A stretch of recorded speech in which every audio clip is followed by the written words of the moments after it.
नमस्कार, आदाब साथियों। आप सभी का एक बार फिर से मेरे YouTube चैनल में बहुत बहुत स्वागत है। शिक्षा जगत की खबरों में क्या है खास, जानने से पहले अगर आपने मेरे चैनल को अभी तक सब्सक्राइब नहीं किया है तो सब्सक्राइब जरूर करें। साथ ही बेल आइकन को दबाना बिल्कुल ना भूलें ताकि आने वाले हर एक वीडियो का नोटिफिकेशन मिल सके। फेसबुक और इंस्टाग्राम के पेज को लाइक करें, ट्विटर पर हमें फॉलो करें। तो चलिए शिक्षा जगत की सभी छोटी बड़ी खबरों को जानते हैं। जुलाई में केंद्रीय कर्मियों और राज्य कर्मियों को मिलेगी डीए की 3 किस्तें। पिछले 1 साल से महंगाई भत्ते का इंतजार कर रहे कर्मचारियों के लिए खुशखबरी है। वित्त मंत्रालय ने यह स्पष्ट कर दिया है कि कर्मचारियों के लंबित महंगाई भत्ते को किस्त का जल्द ही भुगतान कर दिया जाएगा। राज्यसभा में वित्त राज्य मंत्री अनुराग ठाकुर ने लिखित तौर पर यह जानकारी दी है कि केंद्रीय कर्मचारियों का महंगाई भत्ता पिछले साल से रुका है। इसके लिए जुलाई में उन्हें महंगाई भत्ते की 3 किस्तें दी जाएंगी। साथ ही डीए पर से होल्ड भी हट जाएगा। उन्होंने बताया कि 1 जुलाई 2021 से महंगाई भत्ते को 3 किस्तों का भुगतान किया जाएगा। अनुराग ठाकुर ने कहा कि डीए का भुगतान न करके 37,430 करोड़ रुपए की बचत की। इसका उपयोग कोरोना वायरस के खिलाफ लड़ाई में किया गया।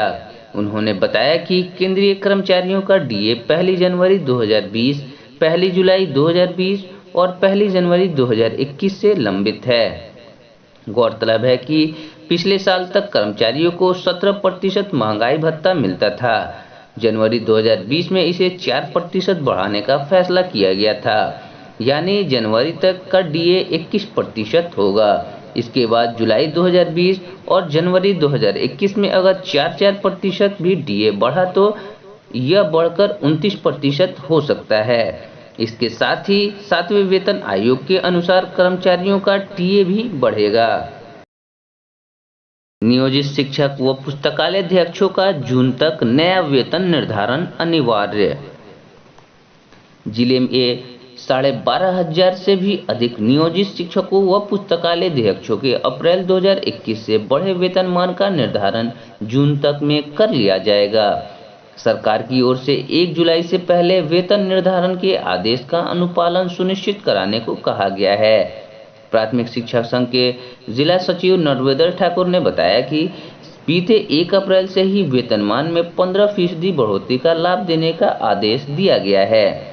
सरकार के स्तर से जारी आदेश में कहा गया है कि कोरोना महामारी की वजह से नियोजित शिक्षकों के वेतन निर्धारण की प्रक्रिया में कुछ देरी हुई है।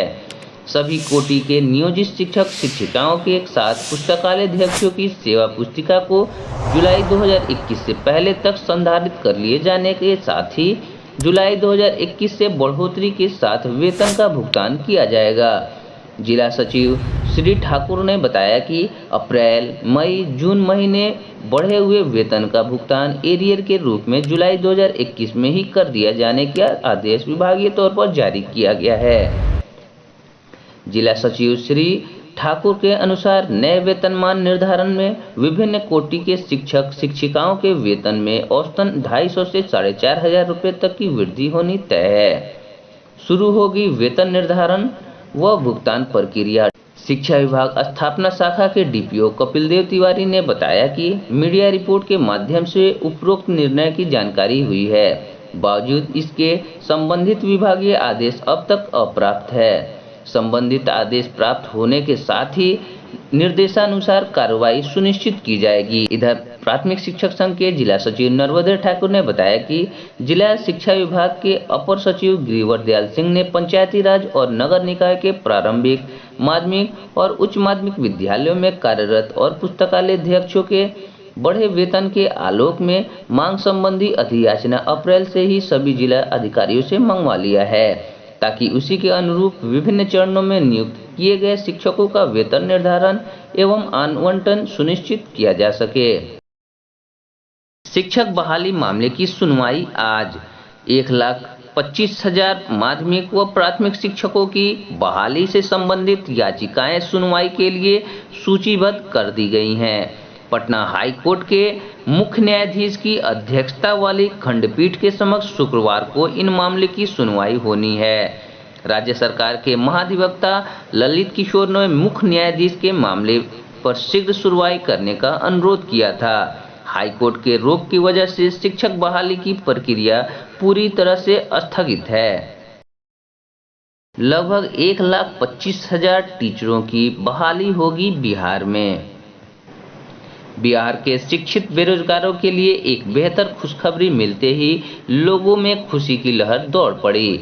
सूबे में लगभग 1 लाख से अधिक शिक्षकों की नियुक्ति पर रोक हटाया जा सकता है। बिहार सरकार इस कार्य को पूरा करने की कोशिश में लग गई है। सूबे के शिक्षा मंत्री विजय कुमार चौधरी ने कहा कि महाधिवक्ता ललित किशोर ने पटना हाई कोर्ट के मुख्य न्यायाधीश के यहां इसी पर चर्चा कर चुके हैं। मुख्य न्यायाधीश से महाधिवक्ता ने कहा है कि बिहार सरकार ने एफिडेविट कर कहा है कि दिव्यांग उम्मीदवारों को 4% रिजर्वेशन दिया जाएगा। शिक्षा मंत्री ने कहा है कि हाई कोर्ट ने शिक्षकों की बहाली प्रक्रिया को लेकर रोक लगाई थी, लेकिन अब रास्ता बहाली प्रक्रिया का कुछ साफ दिखता नजर आ रहा है। महाधिवक्ता ने मुख्य न्यायाधीश से कहा कि गत मार्च महीने में इस मामले को लेकर सुनवाई करनी थी, लेकिन कोरोना को लेकर सुनवाई नहीं हो सकी, जिसकी वजह से शिक्षकों की बहाली प्रक्रिया नहीं होने की वजह से शिक्षित बेरोजगारों के बीच काफ़ी कठिनाई देखी जा रही है। महाधिवक्ता ने कोर्ट को बताया कि सरकार ने याचिकाकर्ता की मांगों को मान लिया है, इसलिए बहाली रोकने का कोई औचित्य नहीं रहा। मालूम हो कि ब्लाइंड एसोसिएशन ने उच्च न्यायालय में एक रिट याचिका दायर करते हुए मांग की थी कि शिक्षकों की बहाली में दिव्यांगों के लिए कम से कम 4% आरक्षण का लाभ सुनिश्चित कराया जाए। इधर शिक्षा मंत्री ने कहा कि सरकार ने कोर्ट के हस्तक्षेप के कारण आरक्षण नियमों का पालन सख्ती से करेगा। उन्होंने कहा कि जैसे ही हाई कोर्ट इसकी सुनवाई करते हुए जो आदेश पारित करेगा, उसके अनुसार ही बहाली प्रक्रिया का कार्य किया जाएगा। टीवी के सामने बैठे बच्चे, शुरू हुई पढ़ाई। डीडी बिहार पर शुरू हुई 6ठी से 8वीं कक्षा तक की पाठशाला। राज्य में टीवी सेट वाले घरों में 6ठी से 8वीं कक्षा के बच्चों की गुरुवार की पढ़ाई शुरू हुई। 6ठी से 8वीं तक के 3 कक्षाओं के बच्चों के लिए भी दूरदर्शन बिहार पर पाठशाला लगनी शुरू हुई है। 9वीं से 12वीं के छात्र छात्राओं के लिए दूरदर्शन बिहार पर पहले से ही पाठशाला लग रही है। इससे अब 6ठी से लेकर 12वीं तक की पढ़ाई दूरदर्शन बिहार पर शुरू हो गई। गुरुवार को दूरदर्शन बिहार पर 6ठी से 8वीं कक्षा के बच्चों को पाठशाला सवेरे 9 बजे से शुरू हुई। हालांकि बच्चे पाठशाला शुरू होने के पहले ही अपने घरों में टीवी सेट के सामने बैठ चुके थे। बच्चों ने अपने सामने कॉपियां खोल ली थी, पेन भी खुले थे। क्या पता क्या क्या नोट करना पड़ जाए।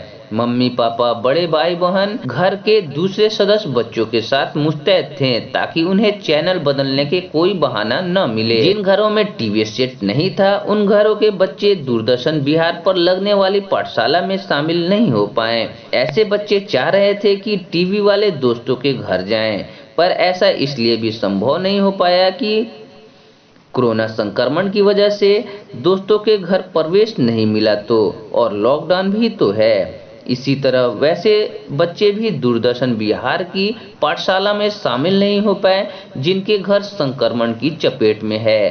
संक्रमण के असर की वजह से जिन घरों में उदासी है, उन घरों के बच्चे भी फिलहाल पाठशाला में शामिल होने की स्थिति में नहीं हैं। 6ठी से 8वीं के पढ़ाई करने वाले सरकारी स्कूलों की संख्या राज्य में तकरीबन 29,000 है। शिक्षा विभाग की तमाम छोटी बड़ी अपडेट्स पाने के लिए आप हमारे चैनल सरकारी स्कूल एक पहल पर अवश्य विजिट करें। साथ ही अगर आपने मेरे चैनल को अभी तक सब्सक्राइब नहीं किया है तो सब्सक्राइब जरूर करें। बेल आइकन को प्रेस कर दें ताकि आने वाले हर एक वीडियो का आपको नोटिफिकेशन मिल सके। फेसबुक और इंस्टाग्राम के पेज को लाइक करें, ट्विटर पर हमें फॉलो करें। धन्यवाद। जय हिंद।